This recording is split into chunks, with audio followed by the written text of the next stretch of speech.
Wasn't that magnificent? Love lift us up where we belong. I love that.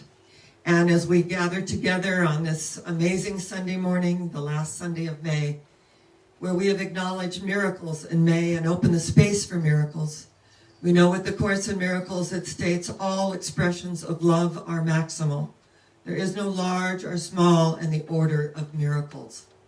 And as we open the space to allow God to do what God does best, whatever we conceive our God to be, whatever name we put on our higher power, it does not matter. But to acknowledge that which is within us is greater than that which resides in the world of conditions. And there are a lot of conditions that are showing up in the world at this moment in time that we can give our power away to it. You see, love and fear cannot occupy the same space. We're either in love or we're in fear. Now, if we are in fear, then that's a future thing, isn't it? In fact, we're told that it's false evidence appearing real. But when we are in love, love dissolves anything unlike itself. So if there is no order of difficulty in miracles, that one is not larger or smaller than another, that all expressions of love are maximal. So even the small things, the loving, caring, random acts of kindness that we are experiencing everywhere, they are alive and well. Blessed are they who have eyes that see, who have ears that hear. And when we are listening for that higher vibratory frequency, it comes into our experience. And if we are listening for something on a lower vibratory frequency, it too comes within our experience, and we will always find those in agreement with us wherever we are in consciousness. And the more conscious we become, the more our world expands in amazing, miraculous ways. This is the day the Lord hath made. Let us consciously choose to rejoice and be glad in it. It is a gift from God. This life is a gift from God. Yes, a gift from God. Whatever we conceive our God to be. Whatever name we put on our higher power. And that we awoke this morning, we took our first conscious breath. Breath is prana. It is life force energy. We breathe in the energy of life, and we breathe out the energy of life. And we are in this world to make a difference. And when we are in the world and of a higher vibratory frequency, our world expands in amazing ways. Jesus said, be of good cheer. I have overcome the world of effects, the world of appearances, the world that shows up in these amazing conditions. And as we shine our light on it, as we know the truth shall set us free. And everyone and anyone who comes within our energy field is healed and uplifted in our presence. We are that conduit of Christ consciousness, the Buddha nature, the holy I am presence. And when we embody this energy, it moves beyond color, race, creed, sexual orientation, and oh yes, political affiliation as well. So this morning, we are opening the space for the expression of miracles. And in the Science of Mind textbook by Dr. Ernest Holmes, he states also that miracles are natural. He wrote that book in 1926. There's a chapter in it on the law of attraction. Yeah, long before that these modern day authors came in and made it very popular. They've got the initial now, LOA, now, law of attraction. And he wrote this book in 1926. And he said his greatest inspiration was Plotinus. This goes back centuries and centuries. These are the universal laws of the universe that allow us to tap in and to experience them in our daily life, which is our temple and our religion. That's right. Our daily life is our temple and our religion. So this is a gift of life and the opportunity to access the miracles that are flowing through each and every one of us. And that when we speak, remember that the throat chakra, a chakra means a wheel of spinning energy in a clockwise fashion. We speak from this throat center, the throat chakra. Decree a thing and it is established unto us. because we have spoken our word with authority, and we have been given that authority. And as we speak our word, as one having authority, the energy of the universe responds in a corresponding way. The law of correspondence, the law of attraction, that is always readily available for each and every one of us. I was experiencing an interview of these, they were 48 women, and they were part of a rowing club in Portland, Oregon. And they were very special. They were called the Pink Phoenix. Each and every one of them had moved through breast cancer. And they said, we didn't want like a little group that's sitting around talking about the diagnosis. We know what the diagnosis is about, right? You know, life gives us our lumps. A lump in our oatmeal is a lot different than a lump in the breast or a lump under the arm or somewhere else. Much different. So these gals got together, the Pink Phoenix, I just love this, in Portland, Oregon. And they formed this rowing club. And they said it was called the Dragon Races. Their rowboats looked like dragons. They were just really darling. And they met one morning, and they were short one person. And they noticed that the doctor of the rowing team was kind of hanging out. And his name was Dr. Jeff. And they said, come on, Dr. Jeff, join us. We need one more person. So he jumped on the boat too, and they started rowing out. She said, we were not in sync. We were laughing. We were acting up. You know, we were having fun. And it was just kind of one of those very different mornings.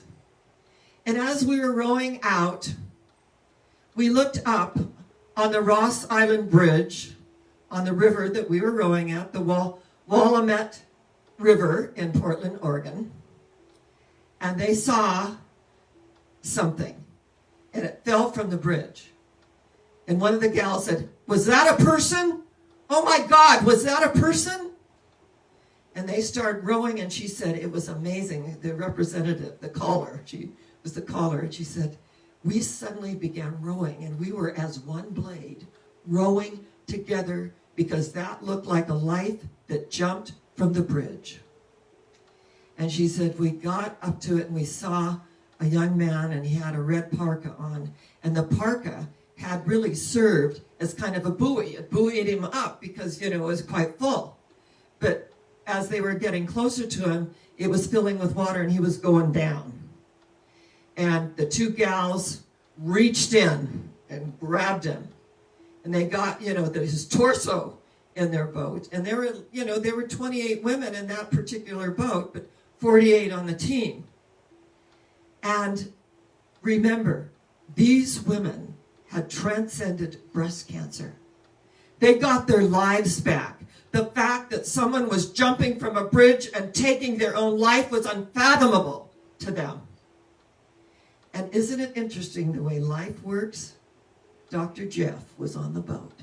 They needed one more paddle. Don't we love synchronicity? That there is a divine flow. There is a divine unfoldment. Dr. Jeff, he says, well, he's got a pretty strong pulse, but that water, that river water, is glacier water. And people only survived. This was on March 1st of 2000. People survive only a matter of minutes. Hypothermia sets in, and they are gone to the other side. And they got him in as far as his torso. Some guys came by in a little motorboat. They transferred him over to the motorboat, and they said, this man needs any blankets? And they said, no, we don't carry blankets, but we've got a lot of jackets. So 28 women took off their jackets and piled it on top of this young man. And then they wondered, will we ever see him again? And the fact that they were casual and having fun, and all of a sudden, they see a life jumping from a bridge, and the synchronicity of becoming one. In the multiplicity of form, there is one. And they rode as one blade, the caller said. And a few days passed. One of the gals looked in the newspaper, and there was the article. Pink Phoenix group of breast cancer survivors receive this young man and help him in saving his life. Think about it. They grabbed him up to his torso. That's all they could get in there, because they were so crowded. But at that moment, the doctor, another boat, they took him up. The paramedics arrived. He had hypothermia, obviously.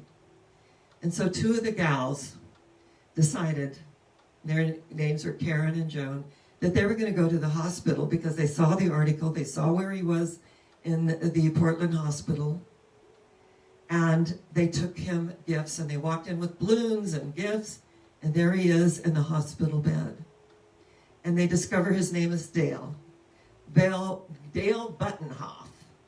There he is. And they said, well, don't you look good? And he said, yes, a little bit different than when I looked like a couple days ago, right? And so they offered their gifts. And Karen, the cancer survivor, she gave him some tulips. And she said, I'm giving you these tulips because they are a symbol for me of renewal and rebirth. I planted these when I had breast cancer, and I was not sure whether I was going to see these bulbs bloom in the spring. And I lived to see them, and now I have tulips coming up everywhere in my yard. And then she offered him a Bible, and he received it in love. And she offered him a frame because she had discovered that he had a little 2-year-old girl. And he thought he should put the picture of his little 2-year-old girl in that frame. And as he, trusted them, and they gained his trust, he shared what went on with him. That he was a drug addict, that he'd alienated everybody in his life, his mother, he'd alienated his beloved mother, his sisters, he was divorced, and he hadn't seen his little 2-year-old girl in months. He said, I had nothing to live for, and I just thought my life is not worth anything. And as I contemplated jumping from the Ross Island Bridge, I became clean and sober for 20 days. Now we know that there is scientifically proven that in 21 days a shift can happen. But he went 20 days. He said, I bought new clothes. I bought new shoes and jeans and a shirt and that red parka. And he said, when I put my foot over the ledge of the bridge, I knew I was doing the wrong thing, but I just felt, what do I have to live for? I am alienated from everyone. I have no one. My life is worthless. I might as well see it through. So he said his legs went over the ledge and he jumped. But when he jumped, the pink phoenix saw that red jacket.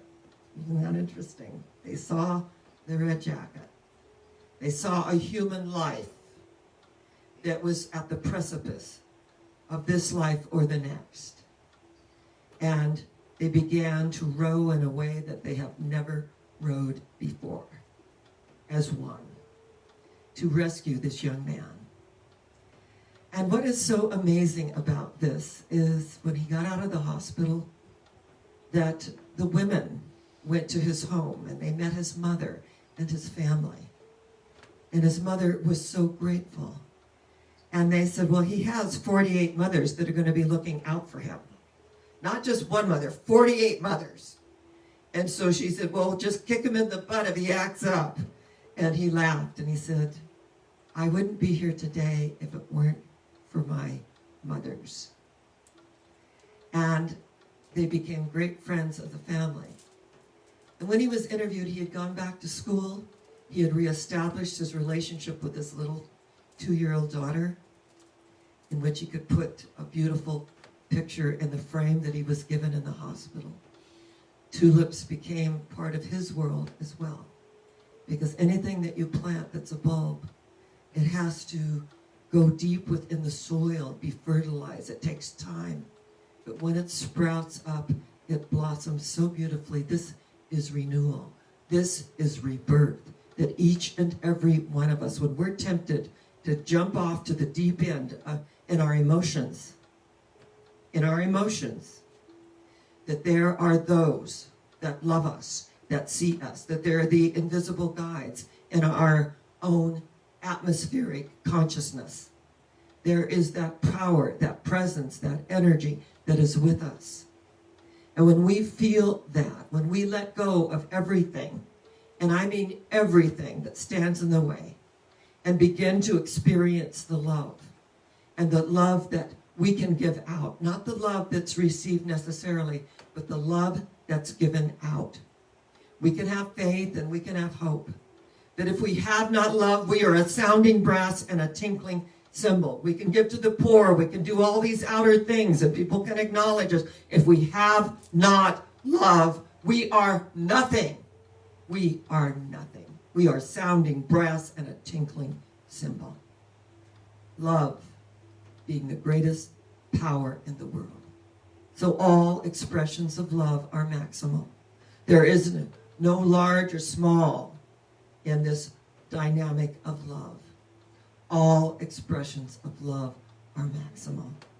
So today we know that love waits on welcome, not on time. It's a quote from the Course in Miracles, and I love that quote. Love waits on welcome. Love waits on the energy. And that when we are receptive to love, love is already there, embracing us in the form of our loved ones, embracing us in the form of the good things that are happening for us, embracing us through our experience of one another on social media. So many loving, wonderful, wonderful expressions of love. So many beautiful posts about overcoming the conditions, the appearances, and the effects. And I also want to put it out there today. I want to surround George Floyd and his family. I want to acknowledge that we have a lot of work to do on the planet, but if we have enough love and enough loving people, remember what Martin Luther King said, if good people remain silent, what is that? And so we take a stand in the truth, and that truth that we have social justice, we have equality, we have civil rights, we have women's rights, we have gay rights. We are one.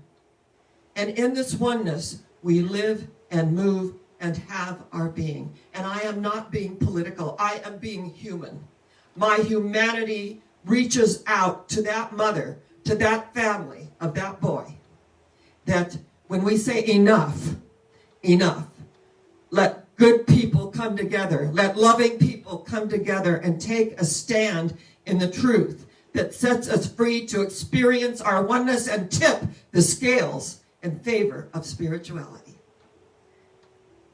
It's up to us. If it's going to be, it's up to me. It's up to you. So today, let's count on love. And let's allow ourselves to move through when we're tempted to react outside of ourselves. Every loving thought is true, the Course in Miracles states. Every loving thought is true. And everything else is a call for healing or help, regardless of the form it takes. So we're opening the space today to love enough, because we have faith and we have hope. And guess what? We have love. Love being the strongest power in the universe. Thank you so much for tuning in today, because we're all on this journey and we're all going somewhere. And where is that? Higher yet. Where is it? Higher yet. Where is it? Higher yet. We are in a high place and we will not come down. None of these outer things move us. And as Michelle Obama said so beautifully, when they go low, we go high. And we're going higher and higher yet. And as we go higher yet, we draw others into our energy field, and they too are uplifted and healed in our presence. I love you. I say namaste. The God in me celebrates the God in you, and the God in you celebrates the God in me. And if I am in that place in me and you are in that place in you, there is only one of us. Namaste. I say shalom, the peace that passes all understanding, the peace of God. And I say God bless us, everyone. And as we bless each other today, We are so deeply blessed. Thank you. I love you. And I will turn it over to Fleet, and he has something so beautiful. And so it is. Thank you.